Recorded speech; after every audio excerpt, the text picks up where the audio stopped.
여러분, 새 멋진 출발을 하셨나요? 오늘은 우리의 지식에까지, 우리 지성에까지 그리스도로 만들어 나가는 독서의 시간입니다. 이제 성경적 비판 이론 반 정도 진도를 나갔는데요. 조금씩 읽는 재미도 있습니다. 좀 어려운 이야기라서 생각할 것도 있고 해서 조금씩 나가고 있고, 특히 13장은 굉장히 좀 중요하게 다룰 수 있는 여지가 많아서 지금 세 번째 시간을 가지고 있어요. 성경의 렌즈 시야를 가지고 세상을 바라보는 것이 성경적 비판 이론입니다. 비록 서구적 접근이기 때문에 조금 동양, 한국 사회와 조금 다른 면도 있지만 또 보편적 이야기는 어디나 적용하기 나름이 아니겠어요? 오늘은 종교의 정치화 이야기를 다루려고 합니다. 종교의 정치화. 굳이 말하지 않아도 현대 기독교 한국 사회에서 지금 교회가 얼마나 정치에 대한 관심을 가지고 있는 것인지, 이 책에서는 우상 숭배에 대한 이야기로 정치의 이야기를 하고 있어요. 우상은 대상으로만 볼 것이 아니고 관계, 내가 어떤 관계를 맺고 있는가, 하나님 대신에 하나님이 줄 수 있는 어떤 것을 마음속으로 내가 가지고 있다면 그 모든 것이 다 우상이 되어버립니다. 그게 우상에 대한 새로운 정의고 좋은 통찰력이라고 볼 수가 있겠죠. 오늘은 우리가 다룰 그 정치가 굉장히 우상화되고 있다는 것을 말한다면 여러분 동의를 할까요? 미묘하죠.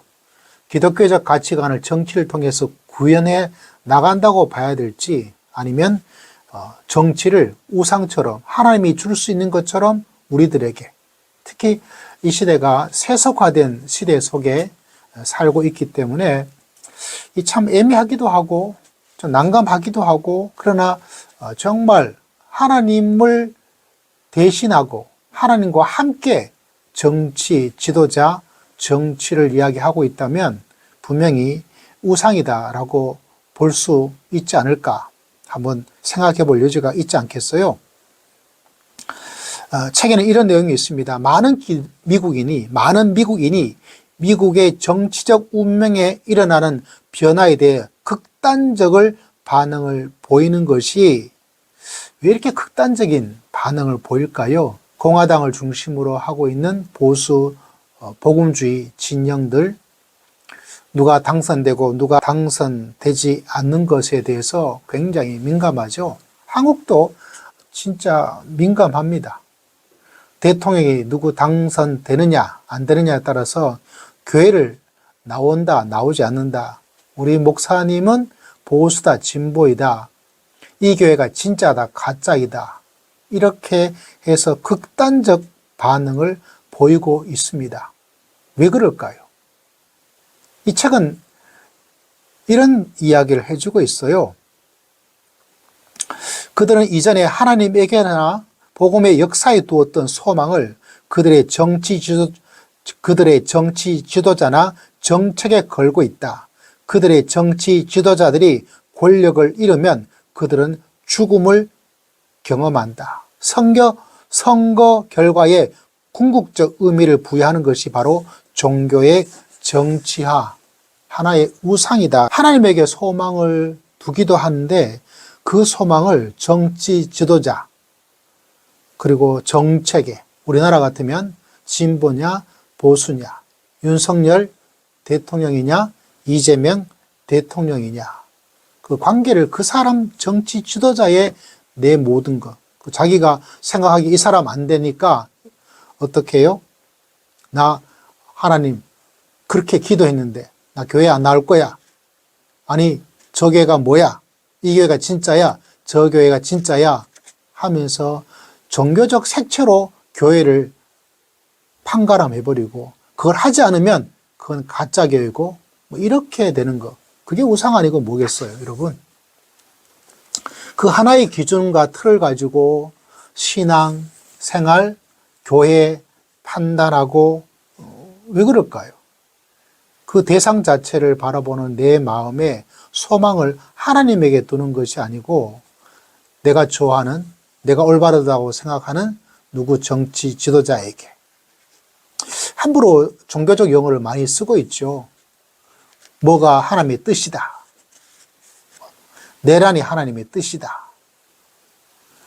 아니면 계엄이 하나님의 뜻이다. 누가 하나님이 보내신 사람이다. 종교적 용어로 이야기를 하고 있죠. 성경은 창조 세계의 일부를 악당 아니면 구세주로 보려는 모든 시도를 거부하는, 타협하지 않는 특성을 갖는다. 이런 내용이 있어요. 창조 안에 있는 어떤 누구를, 무엇을, 사람을 아니면 어떤 만든 것들을, 제도를 어떻게 해요? 구세주로 보든지, 또 여기서 악마화시키는 것처럼 악당으로 보려는 모든 시도를 거부한다. 어쩌면 지금의 교회, 성도 이런 모든 사람들이 정치적으로 이렇게 저렇게 말을 하는 것이 하나의 우상숭배예요. 우상숭배. 누구를 저는 반대하고 좋아하고, 저도 좋아하는 지도자가 있고 또 반대하는 지도자가 있어요. 일부분은 이런 면에서, 일부분은 저런 면에서 좋다 싫다 이게 분별하려고 예를 쓰죠. 그러나 그 사람 아니면 안 돼. 이 정당 아니면 안 돼. 이 정당 지지하지 않으니까 교회는, 저 교회는 가면 안 돼. 이 교회를 가야 돼.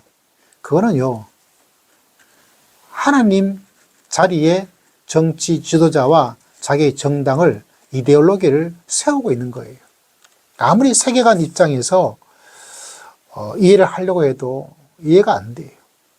그건 하나의 우상일 뿐입니다. 내가 지지하는 지도자가 대통령이 되면 좋죠.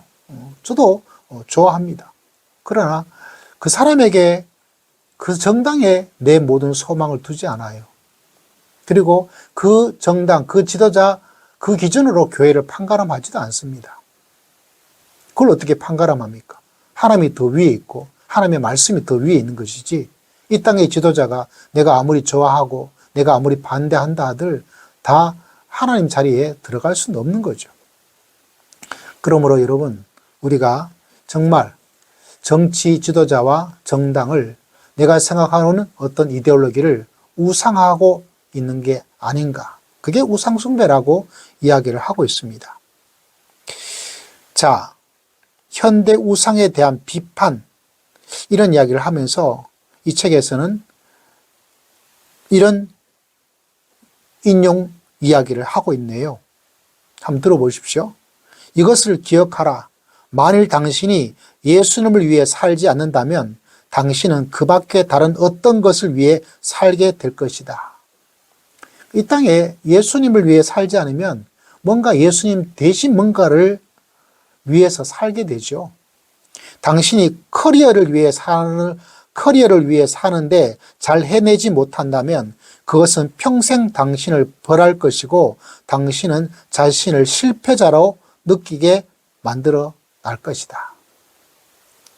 예수님 아니고 다른 것을 위해서 살게 되면 그 다른 것에 노예가 되고, 어떤 노예가 될까요? 너 실패다. 그만한 커리어도 만들지 못하냐. 만일 당신이 자녀들을 위해 사는데 아이들이 제대로 자라지 않는다면 당신은 가치 없는 사람이라고 느끼게 되므로 큰 고통을 겪게 될 것이다. 커리어를 위해서 살든지 자녀를 위해 살든지 예수님 위해 뭔가를 살고 있다면 다가오는 그 마음의 충격이 굉장히 큽니다. 정치 지도자와 권력을 아니면 정당을 막 보고 하면 정당의 노예가 되고 그 정치 지도자의 노예가 되어서 참 그런 사람들 보고 있지 않습니까? 참 안타깝죠. 만일 예수님이 당신의 중심이고 주님이신데도 당신이 그를 실망시킨다면, 우리가 예수님을 실망시킬 때도 있죠. 잘 따라가지 못하니까. 그러면 어떻게 하느냐? 예수님은 우리를 용서할 것이다. 당신의 커리어는 당신의 죄를 위해 죽을 수 없다. 당신이 어떤 것에 당신의 삶의 기초를 세우든 당신은 그것에 맞는 삶을 살아야 한다. 예수님은 당신이 삶을 바쳐 살아야 하는 유일한 주님이시다. 그는 당신을 위해 죽으셨고 당신을 위해 마지막 숨을 거두셨다. 얼마나 아름답습니까? 이게 억압적으로 들리나요, 여러분? 현대의 우상을 굉장히 조심해야 되는데 정치가 우상이 될 때가 있습니다. 지금 그런 지경에 한국 사회와 한국 교회 성도들이 처해 있다고 보아도 무관하지 않을까요? 이런 엄청난 냉철한 이야기에 한번 귀를 기울여 나가야 되지 않을까 이렇게 생각합니다.